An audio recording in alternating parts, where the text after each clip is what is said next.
Hello everyone. तो यहाँ पे हमारी सीरीज चल रही है पीजीटी फिजिक्स 2023 का जो पेपर था, जिसमें 6 क्वेश्चन हम बिल्कुल बच्चा टाइप मेथड से सोल्व कर चुके, मतलब बिल्कुल इजी लैंग्वेज में हर कंसेप्ट को समझते हुए। तो आज का नेक्स्ट क्वेश्चन है ये question number 97। A 120 volt 40 watt lamp is to be operate on 220 volt 50 hertz frequency supply main. ये कह रहा है भाई जो मेन सोर्स है ना, वहाँ तो 220 वोल्ट वोल्टेज दे रखा है और 50 हर्ट्ज की फ्रीक्वेंसी, और एक लैंप है जो 120 वोल्ट पे जल रहा है, 40 वाट पावर कंज्यूम कर रहा है।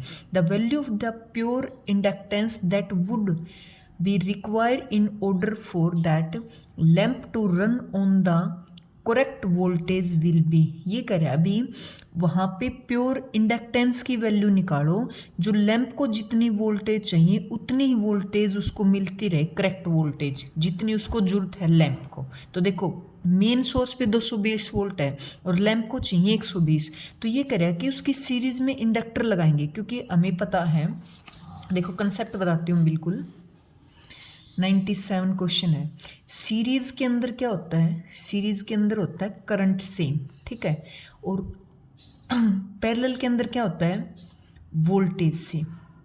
बिल्कुल कंसेप्ट के साथ बताऊंगी, ऐसे तो मैं सीधा फॉर्मूला लगा के इसको अगर डायरेक्ट सोल्व कर दूं तो कोई फायदा नहीं होगा, क्योंकि PYQ लगाने का ये मतलब नहीं कि सारे क्वेश्चन एग्जाम में रिपीट होंगे और फटाफट उसका आंसर कर दोगे। कंसेप्ट समझना होता है, कंसेप्ट रिपीट होते हैं। देखो तो यहाँ पे मैंने बताया सीरीज में करंट सेम, पैरेलल में वोल्टेज सेम, तो इंडक्टर अगर पैरेलल में लगाएंगे तो 220 मेन है तो 220 ही रहेगी दोनों के पास। ये कह रहा है अभी लैंप को 120 चाहिए, तो सीरीज में इंडक्टर लगाओ और ताकि जो लैंप है उसको 120 मिलती रहे, बाकी इसके पास चली जाए, ठीक है। तो L की वैल्यू निकालनी है, L जो लगाएंगे इंडक्टर वो कितना उसकी वैल्यू होगी, ठीक है। ये है इसका क्वेश्चन का बिल्कुल मैंने जी मैथ उसमें लैंग्वेज में मीनिंग बताया भी, क्या पूछ रहा है क्या गिवन है। अब क्वेश्चन सोल्व करते हैं। देखो जो लैंप है उसको चाहिए 120 वोल्ट और पावर कितनी दे रखी है 40 वाट, और सप्लाई दे रखी जो मेन वो दे रखी है 220 वोल्ट और 50 हर्ट्ज फ्रीक्वेंसी की, ठीक है। अब उसको लगाना सीरीज में, तो लैंप का एक बार रेजिस्टेंस निकालो। रेजिस्टेंस क्या होता है V²/P, तो V कितना दे रखा है दिस डिवाइडेड बाई ये 40 है, तो इसका स्क्वायर कर दिया मैंने V का सीधा, तो 360 ओम आ गया रेजिस्टेंस।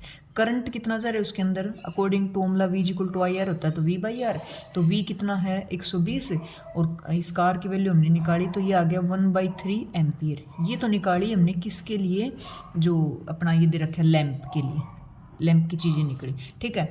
अब देखो इंडक्टर के लिए निकालो, तो देखो इंडक्टर और रेजिस्टेंस हमेशा क्या होते हैं, परपेंडिकुलर होते हैं, परपेंडिकुलर होते हैं ना। तो मेन सप्लाईज के उसमें पाइथागोरस उसमें डिवाइड होती भी वोल्टेज होती है, कैसे, जैसे V² जो मेन है वो VR² प्लस में VL² ऐसे डिवाइड होता है।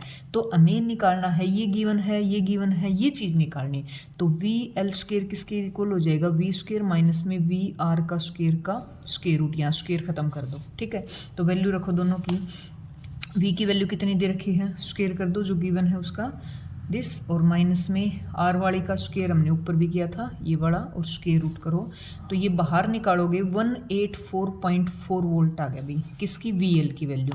अच्छा क्यों निकाली हमने, अभी फॉर्मूला बताती हूँ। XL जो हमारा इंडक्टिव रिएक्टेंस होता है वो होता है भी ओमेगा, जिसकी वैल्यू होती है 2π/μL। तो हमें L तक पहुंचना है, न्यू दे रखा है, पाई कांस्टेंट है, तो यहाँ पे किसकी वैल्यू होनी चाहिए, XL की। तो XL की वैल्यू निकालनी पड़ेगी। अब XL की वैल्यू क्या होती है, पोटेंशियल बाई करंट, तो पोटेंशियल ऊपर अभी इसलिए निकाला 184.4, और करंट तो सीरीज में सेम ही है, करंट हम ऊपर निकाल चुके हैं वाला, तो 1/3, ठीक है। इसको काटोगे 553.2 ओम्स, कैलकुलेशन तो खुद करोगे तो ही प्रैक्टिस होगी भी अच्छी।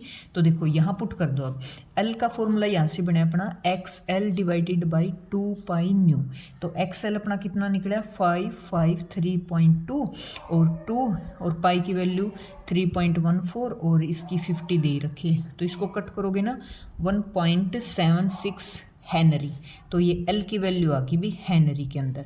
इतना L जब सीरीज में लगाएंगे तो जो लैंप है उसके पास 120 वोल्ट की जो सप्लाई होगी वो मतलब सही से मिल पाएगी, ठीक है, ये क्वेश्चन था भाई। देखो कौन सा ऑप्शन करेक्ट है इसमें, बी।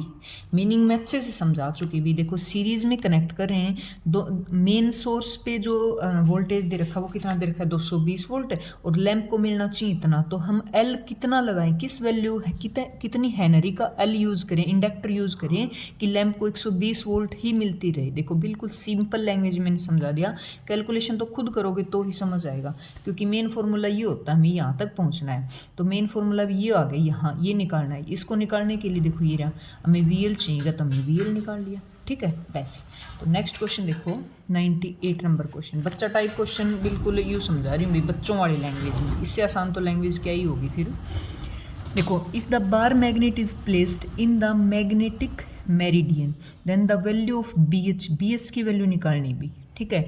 जो मैग्नेट बार मैग्नेट है उसको मैग्नेटिक मेरिडियन के उसमें रखा गया है, तो कब बी एच की वैल्यू निकालनी है। फर्स्ट दिया इसने, it's north pole point toward north, ये कह रहा है जो बार मैग्नेट है उसका नॉर्थ पोल है ना, उसके नॉर्थ की तरफ ही हो बी एच के। दूसरा, it's south pole point toward north, और जो बार मैग्नेट उसका साउथ पोल उसकी तरफ हो। बी एच क्या है यहाँ पे देखो, horizontal component of the earth magnetic field, ठीक है।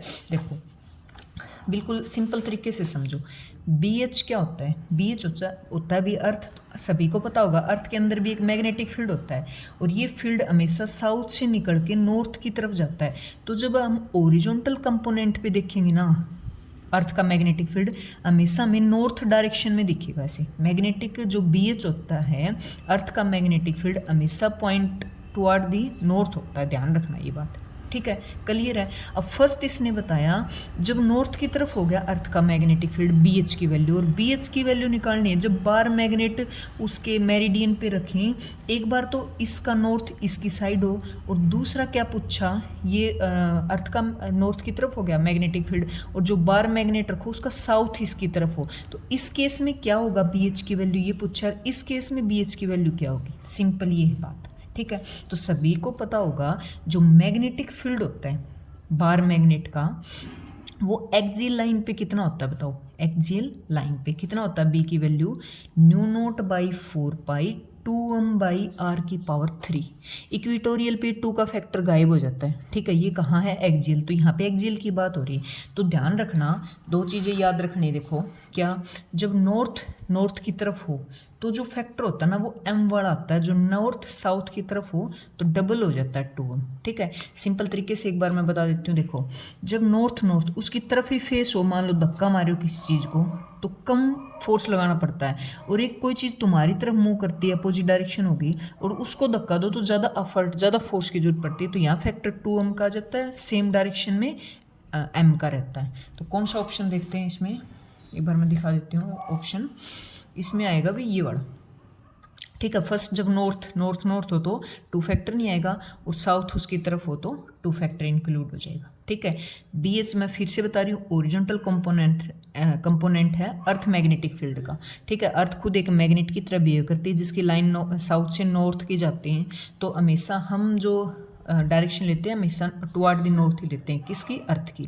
अब बार मैग्नेट है उसकी एक्सिस पे रख रखी, तो यहाँ जब नॉर्थ हो यहाँ जब साउथ हो, ये वैल्यू पूछी गई, तो बता दिया मैंने, ये रिजल्ट याद रखना, ठीक है। नेक्स्ट क्वेश्चन देखो 99 का, देखो the refractive index of the air is, air का रिफ्रैक्टिव इंडेक्स दे रखा है, thickness of the air column which will have 1 मोर, एक ज़्यादा होती वेवलेंथ येलो लाइट की जिसकी वेवलेंथ दे रखी, then in the same thickness in vacuum. ये कह रहा है, जैसे सभी को पता है वैक्यूम और एयर का रिफ्रैक्टिव इंडेक्स अलग अलग है, तो ये कह रहा है जितनी वेवलेंथ आई वैक्यूम में, जितनी वेवलेंथ होंगी किसमें, एयर में, तो कितनी थिकनेस लें कि एयर वाले में एक वेवलेंथ ज़्यादा हो। कंसेप्ट को समझो दोबारा से, क्या पूछा है इसने, क्या दिया है, देखो 99 का क्वेश्चन, वेवलेंथ क्या होती है, ये वाली, एक पूरा चक्कर लगाए, ये बड़ा यहाँ तक पूरा चक्कर एक लगाती है ना वेव, ऐसे पूरा एक चक्कर, तब एक वेवलेंथ बनती है। तो ये एयर की बात कर रहे हैं और वैक्यूम की, तो ये कह रहे हैं कितनी थिकनेस ले कि वैक्यूम से एयर में जाए ना, तो वेवलेंथ जैसे इसने यहाँ 3 पूरे चक्कर लगाए तो इसमें 4 चक्कर लगाए, एक वेवलेंथ ज़्यादा हो, ठीक है, ये बात बताइए बस। तो देखो मान लो कि जो थिकनेस हमने कुछ ले ली, टी थिकनेस ले लो भाई, मान लो कि जो थिकनेस है हमने कंसिडर कर ली, वो टी थिकनेस है, तो कितनी वेव्स बनेंगे ऐसे, देखो टी थिकनेस है और उसके अंदर 4 वेव्स बने, मतलब 4 वेवलेंथ आई, तो मैं पूरी थिकनेस को लैम्डा से डिवाइड कर दूं, लैम्डा मतलब 1 की, तो कितनी नंबर ऑफ वेव्स बनी वो निकल आएगी।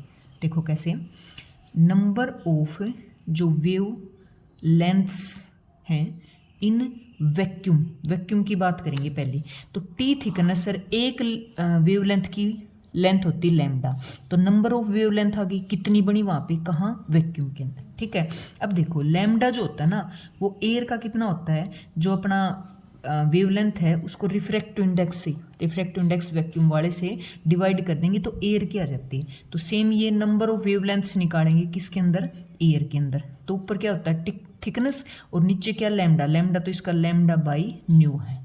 अब देखो वैक्यूम के अंदर तो इतनी वेव्स बनी है और एयर के अंदर इतनी बनी है, तो इसने बताया एयर वाले में एक ज़्यादा है, मतलब दोनों का डिफरेंस 1 के इक्वल, ही बात गिवन है भाई, तो रख दो, टी ऊपर चला जाएगा, लैम्डा माइनस में टी बाई लैम्डा, इसकी वैल्यू दे रखी 1, टी कॉमन लो यहाँ से, टी इंटू में mu minus 1 by lambda is equal to 1, तो टी की वैल्यू आ गई लैम्डा बाई न्यू माइनस 1, बस यही पूछी, थिकनेस की वैल्यू तो पूछी थी इसने, तो T is equal to lambda की वैल्यू कितनी दे रखी गिवन है, तो 6 इंटू 10 टू द पावर -7 और न्यू की वैल्यू दे रखी है 0.003 और माइनस में 1 कर दो।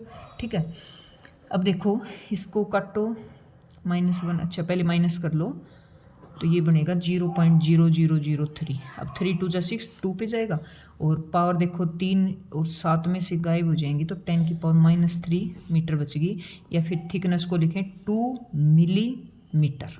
ये वाली क्वेश्चन को दोबारा समझो, इसने बताया कि जो वैक्यूम के अंदर जितनी वेवलेंथ्स बनेंगी, नंबर ऑफ वेवलेंथ्स, तो वो एयर की बजाय एयर में एक ज़्यादा बनेगी, तो एयर वाली और वैक्यूम वाली दोनों को माइनस करोगे तो एक, ये बना मेन। अच्छा कैसे बनी, टोटल थिकनेस को एक लेंथ से डिवाइड करेंगे तो नंबर ऑफ कितनी है, कितनी बनेंगी वो आ जाएंगी। ठीक है, बहुत सिंपल है भाई, खुद एक बार करो, बिल्कुल मैंने अपनी तरफ से तो बहुत आसान लैंग्वेज में समझाया है इसको। नेक्स्ट देखो क्वेश्चन नंबर 100, देखो which of the following is not a, note पूछा है, product oriented performance skill in the physics laboratory. ये करे अभी प्रोडक्ट ओरिएंटेड, प्रोडक्ट का मतलब होता है मेन रिजल्ट। पहले कुछ चीज़ें समझो जो मैं बता रही हूँ बार। देखो क्वेश्चन नंबर 100, एक तो होता है अपने पास प्रोडक्ट ओरिएंटेड परफॉर्मेंस स्किल लगा लो, और एक होता है अपने पास प्रोसेस ओरिएंटेड स्किल। ठीक है, दोनों का मीनिंग या दोनों का डिफरेंस समझ लो बस। देखो प्रोडक्ट का मतलब क्या होता है, जो अपने पास फाइनल रिजल्ट आए, अपने पास जो फाइनल रिजल्ट आए, या फिर ऐसे बोले कि फाइनल आउटपुट आए, आउटपुट, इनसे फाइनल रिजल्ट फाइनल आउटपुट से डायरेक्ट रिलेटेड होता है कौन, प्रोडक्ट ओरिएंटेड स्किल। ठीक है, जिसमें भाई रिजल्ट एनालिसिस करे, हाइपोथेसिस या फिर एक्सेप्ट करे, रिजेक्ट करे डाटा को, क्या अपना निकल के आया जो, ये हो गया प्रोडक्ट। प्रोसेस क्या होता है, जो एक्सपेरिमेंट करते समय जो चीज़ें यूज होती हैं, जैसे जो ऑपरेटर्स वगैरह उनको हैंडल करना, या फिर ऐसे बोल दें एरर है उसको आइडेंटिफाई करना, प्रोसेस में आता है भी ये वाला भी। एरर का मतलब जैसे लिस्ट काउंट वगैरह चेक करना, 0 एरर देखना कितने पे है, तो ये किस में कब करते हैं, प्रोसेस जब एक्सपेरिमेंट कर रहे होते हैं। तो हमसे पूछा कि प्रोडक्ट ओरिएंटेड नहीं है, मतलब 3 तो इस फाइनल रिजल्ट से रिलेटेड मिलेंगे और एक प्रोसेस से रिलेटेड मिलेगा। एक बार चेक कर लेते हैं कौन सा, देखो मीनिंग में अच्छे से बता चुकी। फर्स्ट देखो, फर्स्ट में पूछा deduct and rectify instrumental error. Error किस में बताया मैंने, प्रोसेस में। इसने किसका पूछा, प्रोडक्ट का, तो नोट वाला पूछा तो यही होगा, प्रोसेस से रिलेटेड है इसमें। एंड लिमिटेशन चेक करते हैं, setup the operators according to plan of experiment. देखो मानने ना सेटअप जो एक्सपेरिमेंट सेटअप करते हैं स्टार्टिंग में, ये तो स्टार्टिंग का हिस्सा हो गया भाई, मानने तो ये भी नोट वाला ही है, बट ये प्रोसेस का हिस्सा नहीं है भाई। स्टार्टिंग में हम सेटअप करके छोड़ते हैं, तो प्रोसेस में ना लेके इसने इसमें प्रोडक्ट में ले लिया, ये गलत है, मतलब नोट वाला तो यही हो गया। इसको एक बार होल्ड करो, देखो मैं बताती हूँ फिर। तीसरा इसने बताया भी परिणामों का अंतिम रूप देने के लिए रिकॉर्ड किए गए प्रेक्षणों के विश्लेषण एवं व्याख्या करने से related, record the observation to finalise the result. आ गया ना रिजल्ट, रिजल्ट किस पे है, प्रोडक्ट ओरिएंटेड पे। एक्सेप्ट और रिजेक्ट द हाइपोथेसिस। मैंने बताया ना एक्सेप्ट करना रिजेक्ट करना चीज़ों को लास्ट में based on the experiment finding पे, किस पे हुआ, ये भी लास्ट वाले पे। तो ये भी रिजल्ट में आया, ये भी रिजल्ट में आया। ये स्टार्टिंग में ले रहे हैं जब एक्सपेरिमेंट हमने setup the operators according to plan of experiment, process में भी तो नहीं है ये तीनों तो किस में लिए, प्रोडक्ट में आया। और जो एरर हम लिमिटेशन वगैरह डिटेक्ट करें, एरर वगैरह, वो किस में होता है, प्रोसेस में। तो प्रोसेस का इसने प्रोडक्ट ओरिएंटेड नहीं है, तो फर्स्ट ऑप्शन करेक्ट रहेगा इसमें, ठीक है। नेक्स्ट देखो question number 101। The intensity of the first secondary maxima is x% of the central maxima. ये कह रहा है भाई सेंट्रल मैक्सिमा का है x% इंटेंसिटी किसकी, फर्स्ट सेकेंडरी मैक्सिमा की। फिर इसने सेकंड सेकेंडरी मैक्सिमा की y% है किसके कंपैरिजन में, सेंट्रल मैक्सिमा के। The value of the x and y are respectively, तो x और y की वैल्यू पूछी है भाई इसने। तो देखो इसका एक बार एक कंसेप्ट बताती हूँ मैं तुम्हें। देखो मैं तो अपनी तरफ से हर क्वेश्चन को बिल्कुल सिंपल, बिल्कुल मतलब खोल के बता रही हूँ मैं हर चीज़ों को। फिर भी डाउट हो तो आप कमेंट जरूर कर दें। और आप कौन सी बुक में से अच्छा पढ़ो, मतलब एक डीपली चीज़ों को पढ़ो, तो मैंने बुक्स के ऊपर भी और कौन कौन से जो टॉपिक हैं इंपॉर्टेंट उनके ऊपर भी वीडियो बना रखी है, आप जरूर देख लें। 2025 वाला पेपर मैंने कंप्लीट 60 के 60 क्वेश्चन बिल्कुल ईजी लैंग्वेज में समझा दिए हैं, पूरी प्ले लिस्ट बना रखी है, उसको भी देख लें एक बार, क्योंकि PYQ बहुत ज़रूरी होते हैं भी कोई भी एग्जाम हो उसके लिए।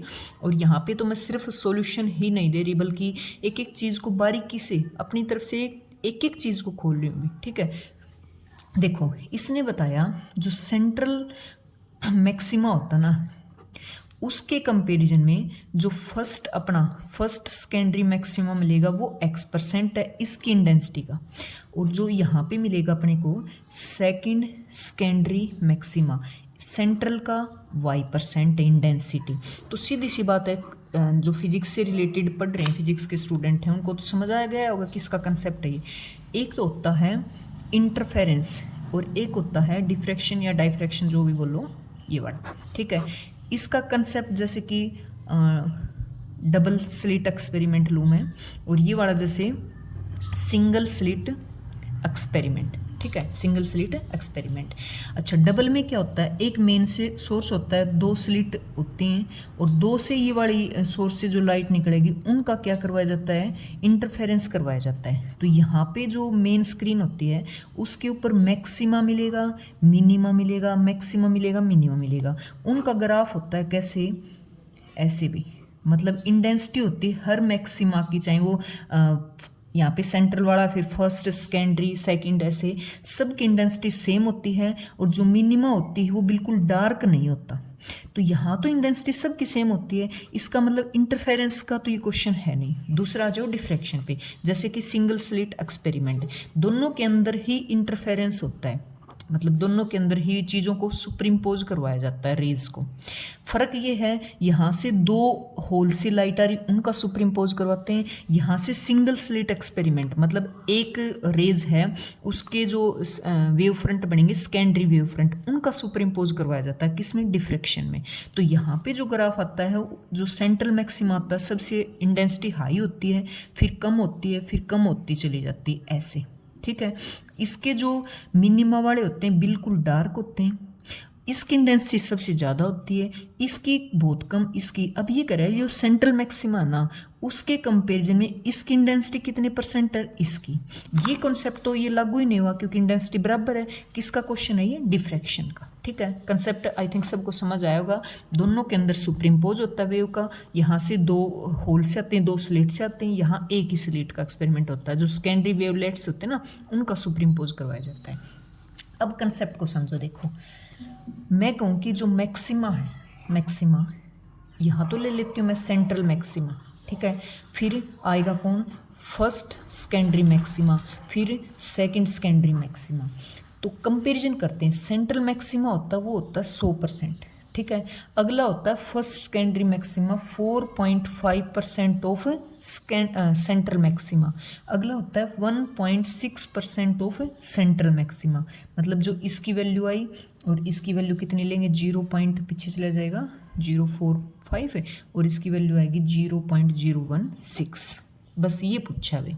ये वाले तो देखो एक्सपेरिमेंट लैब वगैरह में करके देखे गए, ये तो अपने डायरेक्ट रिजल्ट दे रखा है अभी। जो फर्स्ट सेकेंडरी मैक्सिमा होगा वो 4.5% होगा, किसका, बीच वाले का, सेंट्रल मैक्सिमा का। सेकंड वाला 1.6% होगा। तो एक बार आंसर देख लेते हैं कौन सा दे रखा, देखो ये वाला डी ऑप्शन करेक्ट, ठीक है। डायरेक्ट रिजल्ट है भाई ये तो, और मैंने बता दिया किसका कौन से टॉपिक का है ये और किस तरह से आता है, बिल्कुल कंसेप्ट, बिल्कुल बच्चा टाइप कंसेप्ट के साथ मैंने एक्सप्लेन किया इस चीज़ को। अब देखो लास्ट इसका, आज का लास्ट क्वेश्चन रहेगा भाई, ठीक है। अच्छे अच्छे क्वेश्चन की सीरीज करें हमें। देखो एक फिजिक्स टीचर है भाई, वो प्रॉब्लम सॉल्विंग स्ट्रेटेजी समझा रहा है बच्चों को। Help student understand various way of conserve energy. Energy को स्कूल में किस तरह से कंजर्व कर सकते हैं हमें, एक फिजिक्स का टीचर बच्चों को समझा रहा है। तो ये कह रहा है first step in the problem solving strategy. ये कह रहा है भाई कौन सा फर्स्ट स्टेप लेगा। इस तरह के क्वेश्चन देखो साइकोलॉजी में भी आते हैं कि एक छोटा बच्चा, उसको सामाजिक विकास कैसे करवाएं। तो ऑप्शन देता है बच्चों को समाज के बारे में बताएं कि समाज के साथ मिलकर रहना चाहिए, समाज के बिना उद्धार नहीं है, या फिर पैराग्राफ लिखवाते रहें। तो उससे सामाजिक विकास नहीं होगा। कब होगा सामाजिक विकास, जब बच्चों को समाज के अंदर शामिल किया जाए, बच्चों को अलग अलग बच्चों को एक साथ ग्रुप में खिलाया जाए सामाजिक विकास के लिए। या फिर इस तरह के क्वेश्चन आते हैं भी, जैसे मैं एग्जांपल दूँ भी, एक टीचर होने के नाते आप पानी को किस तरह से वेस्ट होने से बचा सकते हैं, कैसे बताएंगे। तो ये थोड़ी कि हम पानी सब बंद कर दें, पीना ही बंद कर दें, कम पियो पानी बचेगा, ऐसा तो भाई गलत बात ही होगी। तो जितना यूज़ हो सकता है पानी का, हमारी नीड है उतना करो। जो वेस्ट पानी जा रहा है उसको बचाओ, वो होता है पानी को हमने कंजर्व किया, पानी को वेस्ट होने से बचाया। सेम यहाँ पे इम्प्लीमेंट होगा कि जो एनर्जी कंजर्व है, इसका मतलब होता है जो एनर्जी वेस्ट हो रही बस उसको बचाओ। देखो किस तरह से इसने ऑप्शन दिए। फर्स्ट ऑप्शन दे रखा भाई ऊर्जा उपयोग के बारे में डाटा एकत्रित करना। अब डाटा एकत्रित करने से किस तरह से वो बच्चों को समझाएगा टीचर कि एनर्जी को कैसे कंजर्व करना है। भी collect data about energy usage. अगला बता रहा है अभी उठाए गए कदमों का प्रभावशीलता का मूल्यांकन करना। मूल्यांकन आई कहाँ से गया भाई, मूल्यांकन का मतलब तुमने कितनी एनर्जी यूज़ की, हमारी कितनी, मतलब कि डाटा एकत्रित करके उसके ऊपर विचार विमर्श ही करते रहें, ये भी नहीं होगा, ठीक है। जागरूकता सीवर जैसे उपाय। अब सीवर का क्या काम ही है, सीवर में भाषण देते रहो बच्चों, ऐसे करो एनर्जी को बचाओ, उससे क्या ही फ़ायदा होगा भाई, एक भाषण ही देना, एक बच्चों को बस बोल के ही सब कुछ बताना। तीसरा व्यर्थ आदतों की पहचान करना। हाँ, आइडेंटिफाई वेस्टफुल प्रैक्टिस। ये कह रहा है भाई जो वेस्ट हो रही है उसके ऊपर ध्यान देना, ठीक है। जो वेस्ट चीज़ हो रही है उसको रोकना, उसको बचाना, उसको समझाना, उसको एनालाइज करना, उसको बच्चों से रूबरू कराना, बस। तो ये होगा इसमें फोर्थ ऑप्शन, ठीक है। तो बुक्स से रिलेटेड टॉपिक वाली वीडियो ज़रूर देख लें आप, और वीडियो को लाइक ज़रूर करें। और कुछ अपनी तरफ से सजेशन देना चाहते हो, मेरी तरफ से भी बेस्ट करवा रही हूँ, फिर भी कुछ राय आपकी तो कमेंट में ज़रूर बता दें। और वीडियो को लाइक कर लें और सब्सक्राइब ज़रूर कर लें चैनल को। Thank you.